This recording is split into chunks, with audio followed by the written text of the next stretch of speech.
seña, porque todos con sombrero. Pase pronto que le explico, pase pronto caballero. Verá usted gente con arte y con mucho sentimiento. Somos distintos, todos cantamos, somos amigos, somos humanos, tenemos un himno, que por bandera,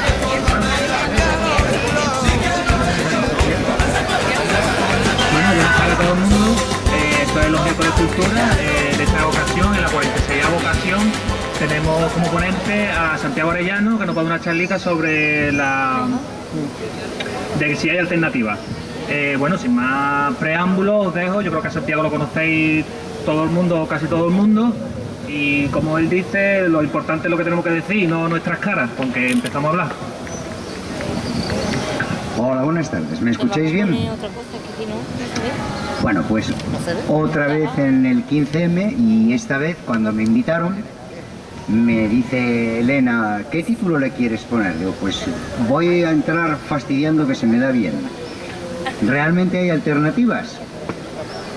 Me parece que llevamos todos ya bastante tiempo escuchando constantemente esa consigna del hay alternativas, que no es más que una respuesta al no hay alternativa del neoliberalismo, pero yo discuto mucho que haya esas alternativas. Entonces vamos a ver si entre el viento y la dispersión logramos centrar un poco la conversación, y me gustaría entrar más rápidamente en preguntas o en una discusión que soltar yo un sermón que la verdad me lo tengo ya bastante sabido, ¿no? La consigna de hay alternativas, yo no sé si es obra de ATAC, pero desde luego es la organización que más la ha difundido, y es una evidente respuesta a aquella frase que en finales de los 70 formuló Margaret Thatcher cuando se propuso cargar el famoso estado de bienestar británico, formulando en nombre del neoliberalismo aquella famosísima consigna de no hay alternativa. Eso es de lo que se está tratando de convencer a todo el mundo desde los años 70, y frente a eso pues vienen ahora formulaciones de sí hay alternativas. Bueno, sí hay alternativas. Yo lo discuto muy mucho, pese a lo fácilmente que se dice el sí hay alternativas. Sí hay alternativas más bien teóricas, porque no es que no haya alternativas diseñadas, no es que alguien no se haya sentado sobre un papel a hacer cuentas, cálculos, a hacer estudios sociológicos, políticos y de todo tipo para decir, sí señor, claro que hay alternativas. Hay esta. El problema está en que no hay una fuerza social suficiente para llevarlas a cabo. Primero, siempre se escucha la expresión aquella de el sistema, como si fuera una cosa que se nos ha caído del cielo milagrosamente. Nosotros nos lo hemos contado aquí puesto, el famoso sistema, y se hacen unos análisis sobre el sistema muy superficiales. Siempre se viene diciendo que el sistema es injusto y que entonces hay que encontrarle una alternativa. Y siempre se queda la cuestión en la última fase de la evolución política de la especie, que es el capitalismo. El sistema capitalista es injusto, vale, de acuerdo. ¿Y el feudal era justo? ¿Y el esclavista? ¿Y todo lo que hemos hecho anteriormente al capitalismo ha sido más justo que esto? No. ¿Es un problema de sistema o es un problema de especie? Es un problema de cómo somos nosotros.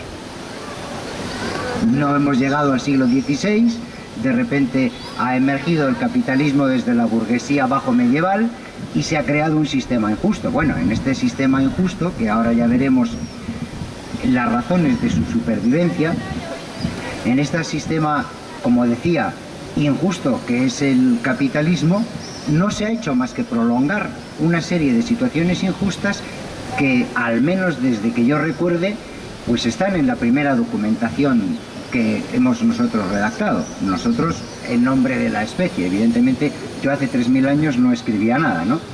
Cuando uno agarra los primeros documentos de la historia, se da cuenta de que ya está consagrada la propiedad privada, ya está consagrada la esclavitud y ya están consagradas y legisladas todo tipo de barbaridades desiguales. Y el problema para constituir cualquier sistema está en algo que solamente ha discutido seriamente el anarquismo y el comunismo, que es la especialización laboral. En el momento en que hay una especialización laboral, hay alguien que se clasifica como especialista en algo, por lo tanto tengo un especialista en un trabajo manual, tengo un especialista en un trabajo de orfebrería y tengo un especialista en el poder. Tengo un señor que junto con otros señores son burócratas, vamos a emplear esa expresión de manera impropia refiriéndonos a otras etapas, que constituyen una élite que se desclasa y a partir de ahí su función es dirigir. No es injusto el sistema capitalista, es injusto todo lo que yo recuerde que se ha hecho. Igual aquí hay alguien que tiene mayor conocimiento de la sociología o de la historia que yo, pero yo todo lo que he visto podría decir que, aunque haya sido a paso de moscas, ha ido a mejor. Si el capitalismo no ha quebrado todavía y contra lo que se cree o se afirma fácilmente de que es un sistema en crisis, yo no lo creo en absoluto, es porque es un sistema que es muy al gusto de demasiada más gente de la que lo reconoce. Por eso quiero entrar en lo que es el problema que para mí es estructural, que es la manera de ser. Me parece que cualquiera de nosotros recuerda el caso de la Unión Soviética, del bloque del Este, de China o de tantos países que a lo largo del siglo XX se erigieron autonominadamente en sistemas alternativos al capitalismo. ¿En qué han acabado? Todos ellos. Nadie lo abordaba mejor que los chinos. Tienen un sistema que se dice comunista y es el mayor de los capitalismos mundiales después de los Estados Unidos, con permiso de los yanquis. Y se siguen llamando comunistas. Vamos a ver. Para cambiar un sistema político, es decir, para hallar una alternativa a un sistema político, es fundamental que exista una fuerza social suficiente para poder hacerlo. Todo sistema político realmente no es más que la configuración que emana de eso que Marx llamó lucha de clases. Es decir, hay una serie de intereses en pugna, esa serie de intereses benefician o perjudican a un grupo social y entonces el grupo social que domina el sistema político en un momento dado, lógicamente se impone por la fuerza, mientras que los perjudicados tienen que romper ese sistema. Por lo visto, ahora se piensa que mediante batucadas y cosas por el estilo, que discuto seriamente, no conozco ningún caso de cambio, no de sistema, de cambio mínimamente importante dentro de una misma sociedad, sin un proceso de enfrentamiento más o menos violento. O sea que yo lo de las batucadas lo entiendo como acción de calentamiento, pero aquí estamos. Hace ya 2 años, precisamente por estas fechas, que se activó un movimiento 15M con todo el entusiasmo del mundo, pensando que porque saliésemos a la calle a protestar y poniendo carteles y haciendo todo tipo de cosas más o menos ingeniosas, algunas más acertadas, otras más desacertadas, se iba a caer un sistema. Bueno, eso es una cosa más que inocente. Yo no sé si la gente es consciente de a quién se enfrenta cuando sale políticamente a protestar a la calle. Me parece que no, que existe un grado de inocencia, de credulidad bien intencionada en la mayoría de las personas. Los señores que dirigen finalmente este tinglado, que evidentemente no es el estúpido del notario este, que está ahora del PP, ni es el payaso anterior que tampoco se enteraba de la misa a la media, ni será el siguiente que venga.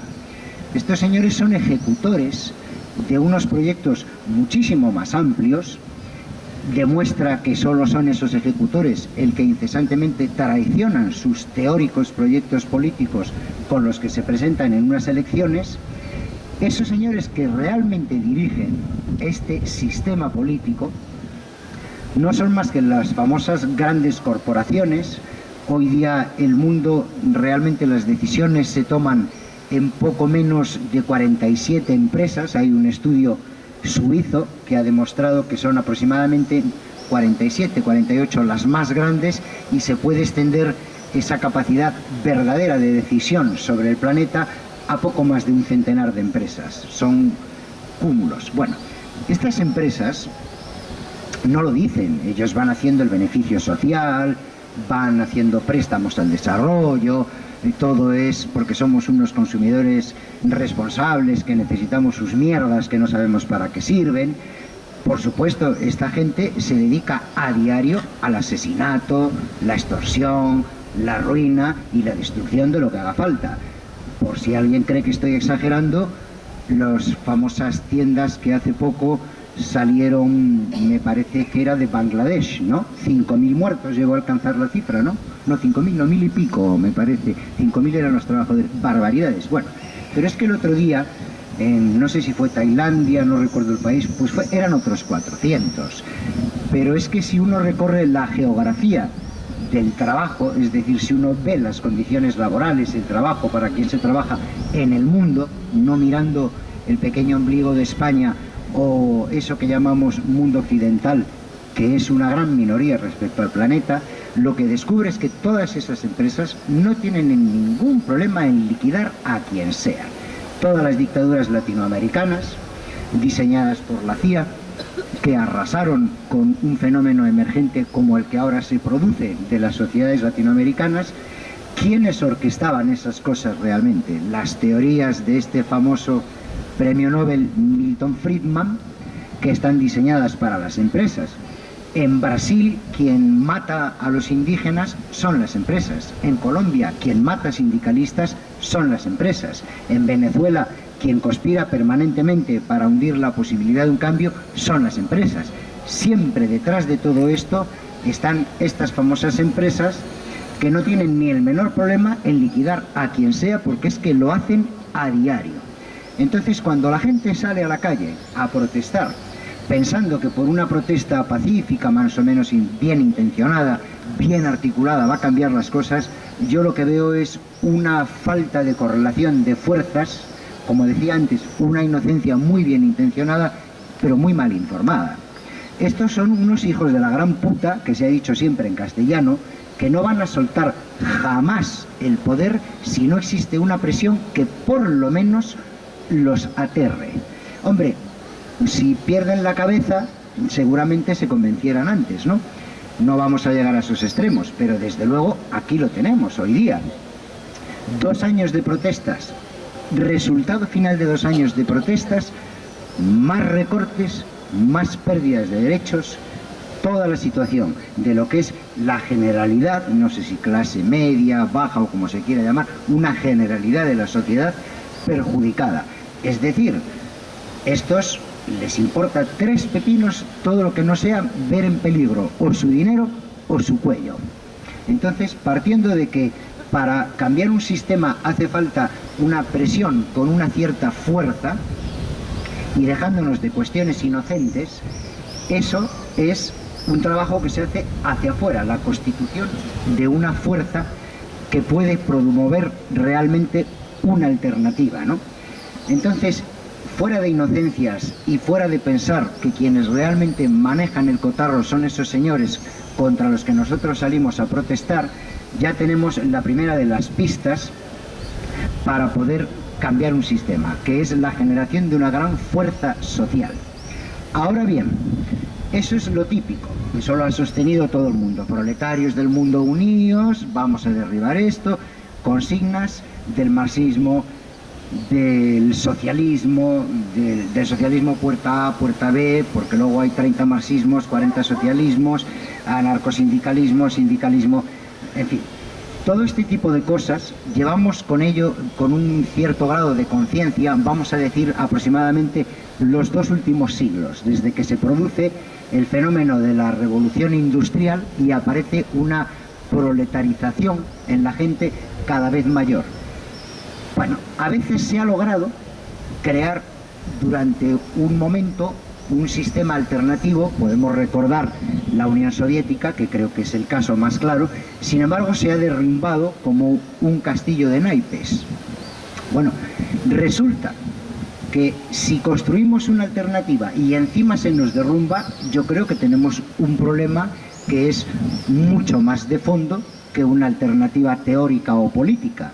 Si alguien está en desacuerdo, me lo puede decir. Si realmente llegásemos a constituir una alternativa política y se viese que es duradera, bien, el problema sería político, pero es que no es político.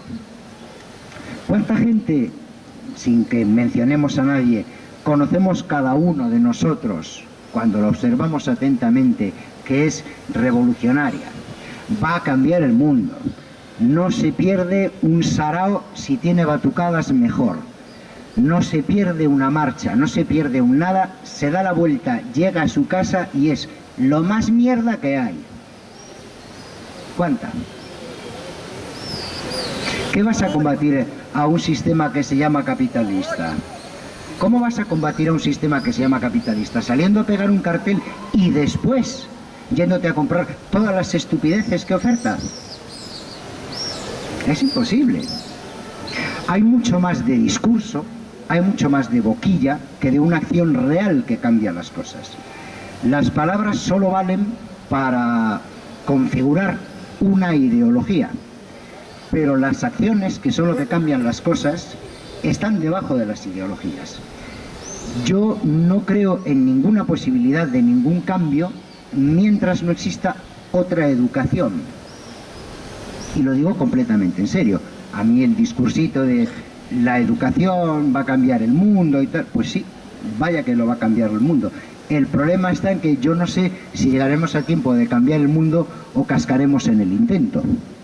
Nosotros tenemos contado sobre nosotros mismos, sobre el ser humano, una especie de mito que yo creo que tiene su fundamento en la religión. Un mito que dice que nosotros somos una cosa fuera de serie, entonces parece ser que estamos como más allá de la naturaleza, parece ser que podemos hacer una serie de cosas que nos ponen por encima de todo. Eso es mentira. Nosotros somos tan accidente como una culebra, un lagarto, una piedra o cualquier cosa que exista. Ese cuento que nos hemos contado nosotros es falso. Somos un experimento de los más recientes. Y de momento está demostrado que nos comportamos como un virus maligno. No hay cosa más destructiva en la Tierra que nosotros, ni creo que la haya nunca. Pero hasta el punto es tal la cuestión que nos hemos ido colocando en una tesitura lentamente en que un cambio de sistema no es una cuestión ya política, sino que va a ser de supervivencia. Porque al paso que vamos, no sé si realmente llegaremos a hacer pum todos, o lo hará solamente el 70% de la población, habrá un 30% que se salve o que lo calculen. Lo cierto es que tal como vamos a un desastre de gran envergadura de manera irremediable. Estamos sustentados hoy día, la base del sistema capitalista es el crecimiento. Hoy día es el gran dogma. Hay que crecer. Vale. Todos a crecer. Pero ¿dónde vamos así? ¿Cuánto tiempo vamos a poder aguantar con un crecimiento indefinido? Como dice aquella ley de la economía. La economía consiste en la satisfacción de unas necesidades infinitas con unos bienes finitos. Si no existe una racionalización, está claro que reventará. Por ejemplo, el pico del petróleo, del oro, de algunas cuantas materias más, el coltán, todas estas cosas que ahora se habla tanto, se van a alcanzar en tan solo 10-20 años. Es decir, el agotamiento de unos recursos está ahí. Pero el problema está en que quienes deben conocer bien la cuestión deben de tener más información que nosotros, porque, por ejemplo, ha habido una gran guerra en África que se decía es por el petróleo. Libia es más por el acuífero. Libia tiene el acuífero mayor de África. Si os dais cuenta, Actualmente la gran estrategia del sistema, el sistema por supuesto son los Estados Unidos a la cabeza, países de segundo orden como Canadá, Alemania, Gran Bretaña detrás de él. Ahora mismo la OTAN podría ser un buen representante de la militarización actual del sistema. Si os dais cuenta, todas las guerras que están teniendo lugar casualmente, porque hay allí unos terroristas o son malos, siempre se encuentra armas químicas, chorradas, siempre se encuentra un argumento, ¿no? Todo es en sitios donde hay recursos energéticos de primera. ¿Por qué? Porque quienes conocen esto saben que se están agotando. Un momentito.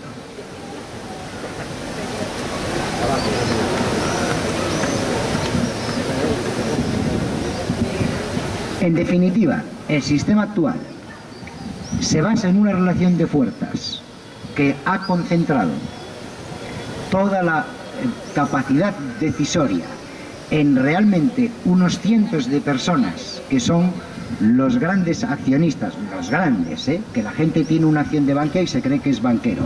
Yo me hablo del tipo que tiene el 47% de una empresa, el 20%. Los grandes accionistas, los grandes capitalistas son simplemente unos cuantos centenares de personas que están en todo y que por la mecánica que nos están llevando no nos queda otra que ir a algún tipo de destrucción. De hecho, yo no quiero ser alarmista, pero algunos sabéis que lo pienso, yo no sé si no están ya cociendo una guerra premeditada para liquidar a unos cuantos miles de millones de personas. Muchas veces lo pienso. Cuando uno tiene datos, a veces cuesta mantener la sangre fría y dice, bueno, mejor me voy a hacer el idiota, ¿no? Pero a mí me parece que no les hace falta tanta gente para lo que les interesa a ellos. Entonces, como sobramos mucha gente de segunda, incluso uno de los grandes negocios del capitalismo, que siempre fue la guerra, les puede interesar a una escala tal que les libre de un par de miles de millones de personas. Si no las logran matar por hambre o si no las logran liquidar por otros medios. Es que yo vuelvo a insistir sobre eso. La gente que tiene en sus manos el control es lo peor de cada casa.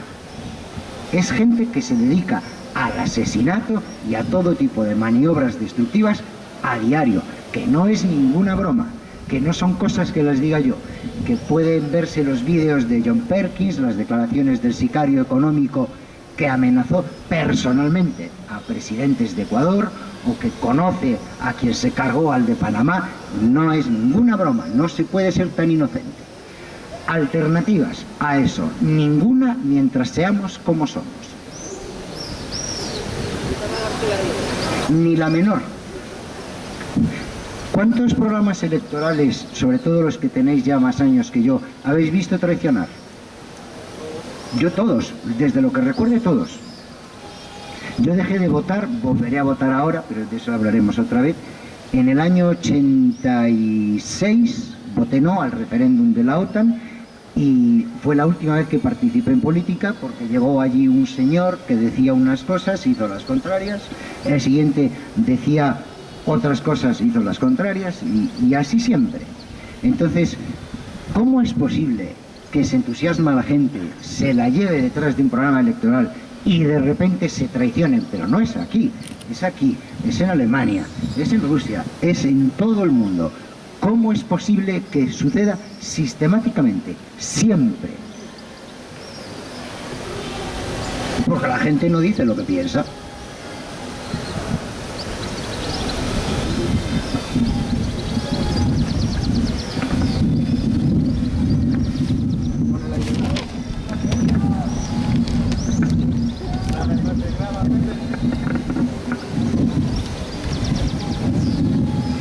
Vamos a poner que logramos tener una gran fuerza para construir una alternativa al sistema.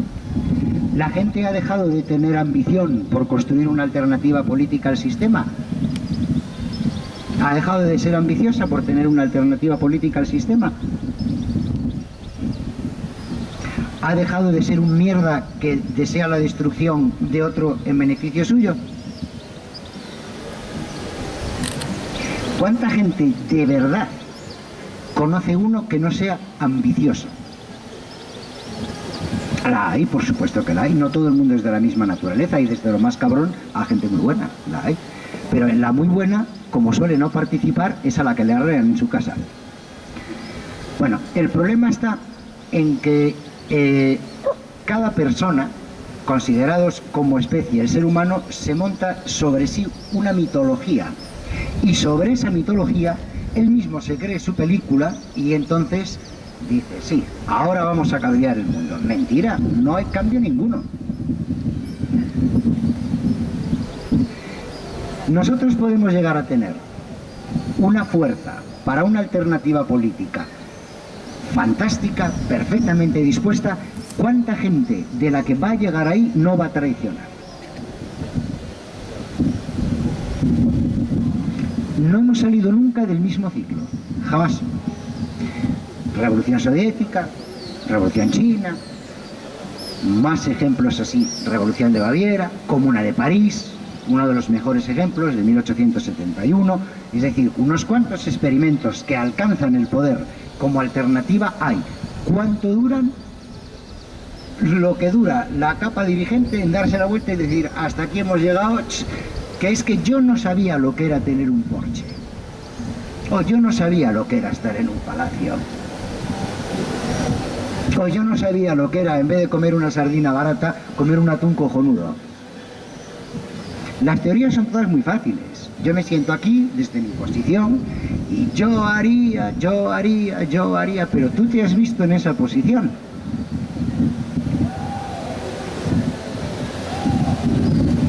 Primero, en lo que la gente no se plantea muy seriamente la repercusión de lo que hace. Cuando te vas a comprar una zapatilla, tienes que tomarte la molestia en ver de dónde has salido, en ver si necesitas una o 7, en ver si esa camisa que es tan bonita necesitas una o 45. Vestuario de las chicas, normalmente, con perdón, a ver si... Oye, que es que tienes 60 zapatos. Ya, bueno. No estoy diciendo nada raro, nada que no conozca nada, ¿no? ¿Dónde vamos así, mientras mantenemos otro discurso? A ningún lado, si es que es imposible. Este tema sería mejor hablarlo en un ambiente más recoleto, más centrado. Hay una dispersión que hace complicado meterse en eso, pero sí quiero dejar inexorablemente claro que o se produce un cambio psicológico, eso que llaman de conciencia o moral o ético, como le dé la gana llamarlo al personal, o no iremos a ningún sitio. Además, encima existen estos listos, sobre todo de la ultraizquierdísima ellos, unos revolucionarios que no veas, que en cuanto dices, lo primero que se necesita es otra disposición, otra constitución psicológica, eso es fascismo. Eso es fascismo para tu padre. Lo que es imposible lograr otro sistema mientras no se constituya otro tipo de personas, aunque sean en minorías, con otro tipo de actitudes. Si yo llego a un poder y en cuanto lo veo, ese poder, se me olvida todo lo que pensaba, yo mismo que lo he construido, ya destruyo toda la alternativa y vuelvo a lo mismo. No estamos hartos de eso. No hemos salido en la vida. Yo no sé si lo humano se puede considerar desde hace 40, 50.000 años o 200.000. No hemos salido en la vida de ese círculo. Nunca. Siempre dando vueltas sobre lo mismo, sobre un cambio que va a llegar, que va a llegar, que va a llegar. Teoría política es, el socialismo pensaba en un hombre nuevo. Conté antes la consigna de Marx de proletarios del mundo unidos, hace falta bla bla bla bla bla bla bla bla, y no hemos salido de ahí nunca. Yo comenzaría un cambio político con la creación de escuelas diferentes, es como lo comenzaría. Pero ahora, después de esto, que me parece el punto fundamental, me parece el eje crucial realmente de la cuestión, voy a exponer lo que sí pueden ser alternativas. En primer lugar, me parece que para construir una alternativa a este sistema político hace falta trabajar en dos vías. Una en la que trabajamos 15Ms, la gente más comprometida de sus respectivos sindicatos o partidos, si es que queda alguien con decencia en esos sitios, que es en la construcción de una alternativa política externa, pero a la vez hay que trabajar en lo que yo llamo la alternativa política interna. Es decir, huertos ecológicos. Aquí me parece que más de uno participáis en este tipo de cosas. Sociales, huertos sociales. Agarrar una tierra que es de un municipio o que alguien ha cedido y prescindir de los mecanismos del mercado en cuanto a eso. Trueque. ¿Cuántas cosas que nosotros entramos por el dinero, no hace falta el dinero? Yo podría arreglarte a ti la luz y tú darme 4 días de comida a cambio. O yo podría alojarte en tal sitio y tú, es decir, cuántas cosas se podrían suprimir los mecanismos de intercambio económico. Se podría recurrir al trueque en el nivel cotidiano, en el cercano. Montones. Cooperativas de crédito. No sé si conocéis la famosa FIARE, me parece que el otro día se hablaba precisamente aquí, las cooperativas de crédito. A mí hay un ejemplo que me gusta más que el de FIARE, lo veo más cercano, más accesible a nosotros. Existe una especie de banco de estos alternativos en Granada que se llama la Caja Social de Paz y Esperanza, no recuerdo ahora mismo el nombre. Es una caja de Loja que surge en los 80 con motivo de la famosa crisis de la construcción, la famosa primera crisis de la construcción antes del bombazo posterior, ¿no? Entonces, en Granada, en Loja, se le ocurrió a la gente que varias asociaciones pues, de vecinos, locales, constituir un fondo para ayudar a amigos, a vecinos en problemas con su luz, con su gas, con una comida, con el vestuario.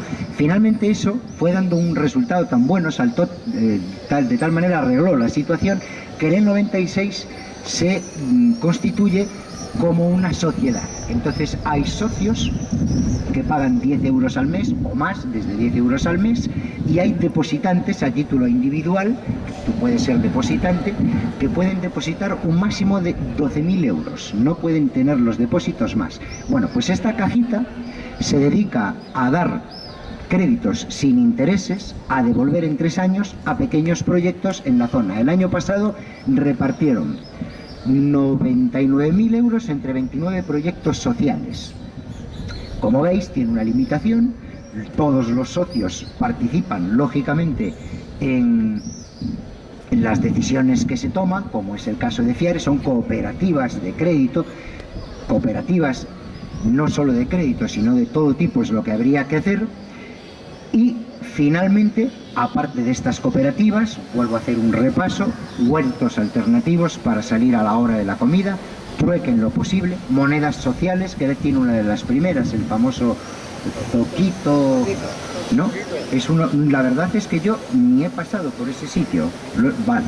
Entonces, todo este tipo de alternativas son alternativas que no piden permiso ni necesitan de una gran construcción política para hacer directamente algo que sale de lo establecido, que sale del sistema. Otra, en ese sentido, yo me afilié al SAT por las ocupaciones, porque pienso que son fundamentales las ocupaciones. ¿Cómo vas a permitir que la subnormal esta, con perdón, de la duquesa de Alba tenga todas las tierras que tiene muertas de la risa, encima se las financian, tú te pasas por allí, la tipa no cumple absolutamente nada de los requisitos para las subvenciones? Una cosa como Andalucía. ¿Cuántas tierras desocupadas hay en Andalucía? ¿Cuántas fábricas, pequeñas, medianas, grandes, que han vivido a base de subvención limpia, de desgravaciones fiscales? Agarra el tío en el momento en que le parece, se levanta toda la pasta de tantos años y ahí te quedas. Esa fábrica hay que ocuparla, hay que ponerla en funcionamiento por los propios trabajadores. Lo que no puede ser es permitir estos pedazos de robos a tomo y lomo que se cometen mediante subvenciones y desgravaciones, forrarte con la pasta, llevas a una empresa a posta a la ruina o te la llevas a cualquier otro sitio. Ahora mismo hay una noticia que hay un empresario norteamericano que lleva 4 días secuestrado en China.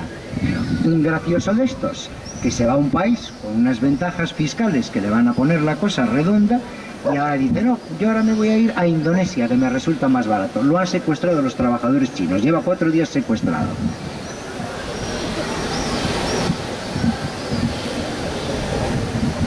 Alternativas. Yo no creo que haya que estar hablando mucho. En esta serie de charlas que damos en el 15M, que dais más bien, otros sobre todo, ¿no? Me parece que ya hemos pasado hasta la plancha a las alternativas posibles, ¿no, Carmen? Hasta la plancha. ¿Cuántas veces habéis oído lo que estoy yo diciendo ya? Huertos sociales, pues yo ya ni sé. Monedas locales, ni sé. Trueque, ni sé. Ocupaciones, de esto se escucha menos, sin embargo es fundamental. Ocupaciones de tierras, de bienes de producción o sin explotar o que han sido explotados mediante el dinero que se nos han cogido a nosotros y ahora se largan. Esas son opciones reales. Se debería participar más que en esos boicots. Vamos a boicotear a Mercadona, vamos a boicotear a tal cosa. Pero si al de Mercadona le da lo mismo que le boicotees, si es que con otro nombre tiene 40 supermercados, le haces el boicot al suyo y te vas a otro que también es de él.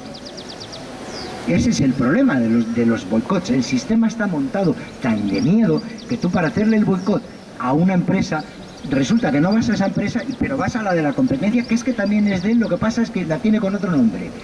Así hay pues un par de centenares en todo el mundo de empresas que lo dominan absolutamente todo. O sea que no hay competencia posible, no hay boicot posible, porque son los mismos disfrazados con otro traje en cada ocasión. Las alternativas posibles están en salir de eso directamente. La ropa, ¿cuánta gente desocupada hay? Sobre todo mujeres, me refiero, que saben coser, que saben remendar, que saben arreglar. Todo, recurrir a todas esas cosas que nos suenan a nuestra abuela, a un pasado que nunca va a volver, porque claro, ahora mismo la camisa, yo compro esta camisa por 3 euros, me dura 15 días, mañana compro otro, mañana... ¿Qué estamos haciendo además jugando a ese juego? Estamos activando esa máquina que dije al principio que nos iba a conducir, y lo repito, a algún tipo de destrucción, masiva, minoritaria o como se quiera, pero algún tipo de destrucción. La alternativa fundamental política para mí hoy día, aparte de que no discuto que haya quien piense que el comunismo es una alternativa, o el socialismo, o el anarquismo, yo nunca las he considerado alternativas, realmente. Las he considerado alternativas sobre el papel. Sobre el funcionamiento nunca las he considerado alternativas, porque presuponen la existencia de un tipo de persona que no existe. No sé, es como... Vamos a buscarle alternativa al perro. Búscale un collar de este tamaño, pero si es que tiene el cuello, es igual, ya se lo encajamos como sea. Es algo igual de absurdo. O sea, ¿qué alternativa puede ser el anarquismo, que me parece de lo más respetable formulado? Como ideología es perfecta, pero ¿dónde está el ser humano anarquista? ¿Dónde está un ser humano que le importe 3 pepinos lo que hace su vecino? Que no desee explotar al prójimo. Que no vaya a matarse por ver si coloca, en vez de un televisor de plasma, 2 y de replasma. ¿Dónde están esas personas? ¿Qué sistema es posible? Si lo que no existe es el individuo para ese sistema. O sea, o creamos primero el individuo, y no lo vamos a crear mañana. Yo ya comencé diciéndolo, que somos un experimento que lo mismo sale bien que hace ¡pum! Así de claro, no tenemos... A nosotros a esto le importamos un pepino. Salvo los cuentos que nos contamos nosotros. Si fallamos, adiós muy buenas. No hay más que decir. Digo, ¿dónde están las alternativas reales si no hay previamente una persona de una naturaleza diferente? Si no hay una persona que cuando va a hacer algo dice, ¿a quién puedo afectar? ¿Qué supone que yo coja esto y no coja esto? ¿Para qué quiero ir más horas al trabajo para tener ese coche más grande que el del vecino? Todas las estupideces que tiene la gente en la cabeza, con perdón, porque estamos muy bien programados para tenerlas. Yo soy profesor de secundaria y veo a lo que aspiran mis alumnos: a un móvil nuevo cada mes, a un pendiente nuevo cada semana, a una zapatillita nueva cada media hora, si es posible, mejor, y así sucesivamente. ¿Qué están viendo en una televisión? ¿Qué estamos haciendo en las escuelas aparte de ganarnos el sueldo? Yo no hago nada, yo me gano el sueldo. Porque lo que hago es impracticable, lo que yo pienso que tengo que hacer es impracticable. Entonces, ¿dónde vamos a crear? ¿Dónde estamos creando ahora mismo una persona capaz de ser anarquista, comunista, socialista o cualquier cosa que implique más justicia simplemente en el reparto? Porque para mí es de lo que se trata. Me parece absolutamente impresentable que mientras una persona no llega a los mínimos o puede morirse un hijo suyo por un problema de salud que no tiene para cubrirlo, haya un pedazo de imbécil que no sabe dónde meter su colección de coches. A mí eso es lo que me parece impresentable. ¿Cómo se llama la regulación de eso?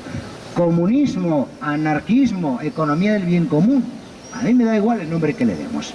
Las dos opciones políticas que yo sí veo, no solamente construibles más fácilmente, bueno, más fácilmente es una broma lo de fácilmente, sino más accesible, si se quiere decir así, que sí me llaman la atención. La primera es el decrecimiento. Frente a ese discurso que dice que hay que crecer y hay que crecer, ya se sabe, aquí todo lo que sucede es porque no crecemos. El día que crezcamos, pagamos la deuda, se acaba el paro, nos colocamos, todo es crecimiento, crecimiento, crecimiento, crecimiento. ¿A dónde vamos a crecer? Si resulta que las crisis de producción del capitalismo son de sobreproducción. Es decir, es un absurdo absoluto. El problema está en que no logramos colocar los 3 millones de viviendas de más que se han hecho. O no logramos colocar los 400.000 coches de más. Estamos en un sistema en el que a la puerta de la casa de gente que pasa hambre se tira la comida al mar. Ahí, en el Mediterráneo. Se agarran los excedentes lácteos, los excedentes de fruta, se compra, se vende, se manipula un mercado para que eso valga más, no valga menos. Se hunden todas las economías locales y encima vas con el barco a tirárselo a la jeta para que tu producto siga igual. Estamos en un sistema que está funcionando así. ¿Dónde vamos así? Ahora la cuestión está en que, bueno, como le pasa a negros, que se jodan, dicho en plata. Pero es que ahora nos empieza a pasar a nosotros, ¿eh? Ya las cosas tienen otro cariz. Claro, porque el problema de un sistema irracional como este es que primero se carga el del borde, después se carga uno más próximo y finalmente se te va a cargar a ti. Ese es el problema. El decrecimiento es fundamental. Esto es una maquinaria que hay que pararla como sea. La única argumentación que se emplea contra el decrecimiento es que habría que remodificar de tal manera el sistema que supondría reajustes de horarios en el trabajo, lógicamente, supondría menos producción de bienes, por lo tanto menos puesto de trabajo, menos importación. Es decir, habría una reducción drástica del trabajo si se sometiera la política a la idea del decrecimiento. Pero es que no es opción, no es una opción, es que no es optable. Es que o se tira por el decrecimiento o esto va a hacer pum en algún lado de cualquier manera. No es una opción el decrecimiento. Esto es un coche lanzado con el depósito lleno contra un barranco y o lo paramos o acabará cayendo en el barranco. Entonces, como política, como opción política, todo lo que sea insistir en el decrecimiento. Y la mejor de las formulaciones que incluye el decrecimiento es una cosa que ahora se empieza a hablar de ella, es una construcción fundamentalmente de alemanes y de austríacos, que es gente bastante racional, que es esto que han llamado la economía del bien común. Ahora ya empiezan a circular vídeos, empiezan a circular pequeños libritos. La economía del bien común es una formulación novedosa que recoge elementos de todos los lados, pero sobre todo se basa en elementos del sentido común. Por ejemplo, la economía, esto que llaman economía del bien común, no acepta los medidores econométricos tradicionales. El PIB, el mito del PIB. El PIB lo tenemos más alto, lo tenemos más bajo, entonces si crecemos el PIB es fantástico, si decrecemos resulta que estamos fracasando. ¿Pero qué PIB? ¿Qué parte te toca a ti del PIB? ¿Qué parte me toca a mí del PIB? Si hay un tío que tiene el 10% del PIB y 100.000 tíos que no tienen nada del PIB. Entonces la discusión sobre esos dogmas econométricos, sobre esas medidas, crecimiento, el PIB, el tanto por ciento de no sé qué, al final ya sabéis, estas medidas suponen que tú tienes una pierna y media en vez de dos y cosas así de idiotas, ¿no?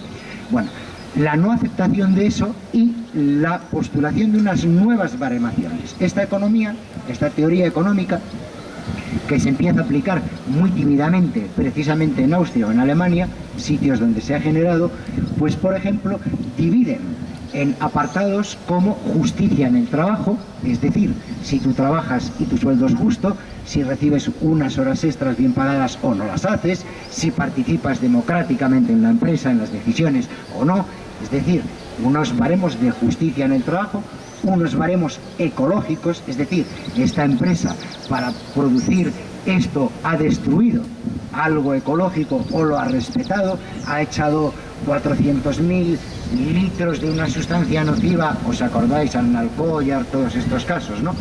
Que serán de rositas, además.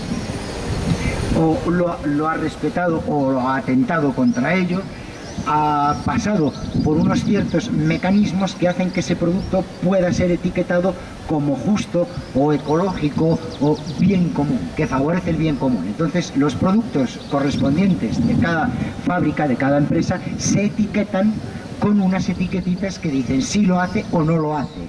Y a quien lo hace se le premia con subvenciones, con desgravaciones fiscales, y a quien no se le castiga. Es decir, ni hay subvenciones, se le ponen mayores fiscalidades. Entonces, lógicamente, al perder la empresa ganancias, que es de lo único que se trata, pues esas empresas se supone que corregirán y tratarán de incorporarse a esta corriente. Eso en cuanto a la producción. Otro punto fundamental de esto que llaman economía del bien común, pero fundamental, sueldos máximos y mínimos. ¿Qué sucede con los sueldos máximos? Salario mínimo. Vale, bien, salario mínimo. Parece que esa es una idea que todos tenemos más o menos encarnada. Pero ¿y los salarios máximos? ¿Pero qué es eso de un tipo que se lleva los sueldos que se están llevando los directivos de banco, los directivos de empresa, los directivos de... Bueno, esto que está todo el día al corriente, ¿no? Estamos todos al cabo de los 55.000 euros de este, 100.000 del otro, cuando no son Rodrigo Rato. Yo creo que si le hacemos la suma de los sueldos nos llevaríamos un susto. Cobra 3 millones y pico por aquí, 4 millones y pico por acá, anuales, ¿no? Una limitación a los salarios máximos. En esa limitación de los salarios máximos es evidente que va una desincentivación de la ambición. Si por más que te mates no vas a superar ciertas cosas, ya procurarás no matarte e irte a jugar al tenis un rato, ¿no? Salarios mínimos y máximos, esos etiquetados de los productos, y una limitación a la propiedad. Es decir, usted no puede tener 20 casas o no puede tener 30 coches, limitaciones muy amplias, ¿eh? Porque ya se sabe que en cuanto se habla de limitar a la propiedad, inmediatamente te va a salir uno comunista. Esas tonterías, pero la gente tiene disparates. Entonces, limitar eso y limitar las herencias. Por tanto, ¿cómo encontrar unas alternativas a este sistema que nadie definió mejor que Marx cuando dijo que era irracional? Porque no pretende la satisfacción de necesidades, sino la acumulación de beneficios a costa de lo que sea, la destrucción de lo que le pongan por delante incluido. Bueno, pues las actitudes individuales que hemos dicho antes, huertos ecológicos, monedas sociales, tener el dinero en cooperativas de crédito, usar el trueque, usar las viejas máquinas de coser, todo lo que pueda ser eludir la participación en el sistema, que nos hace indirectamente responsables de ese caballo que va lanzado contra una pared. Y en cuanto a la construcción de alternativas políticas, yo personalmente prescindo de todas las clásicas. Me interesa lo que sucede ahora, y dentro de lo que me interesa ahora, me interesan el decrecimiento y esta formulación que se llama economía del bien común. Por lo tanto, que todas las acciones que emprendemos estén encaminadas hacia esos puntos con claridad, teniendo muy claro que la partida se juega contra el tipo de individuos que decía al principio. Entonces, toda inocencia y todo pensar que sin una presión que llegue incluso a la fuerza violenta en un determinado momento va a producir un cambio, pues es, con perdón, ser demasiado inocente, ¿no? Pasamos mejor a preguntas o a lo que os parezca.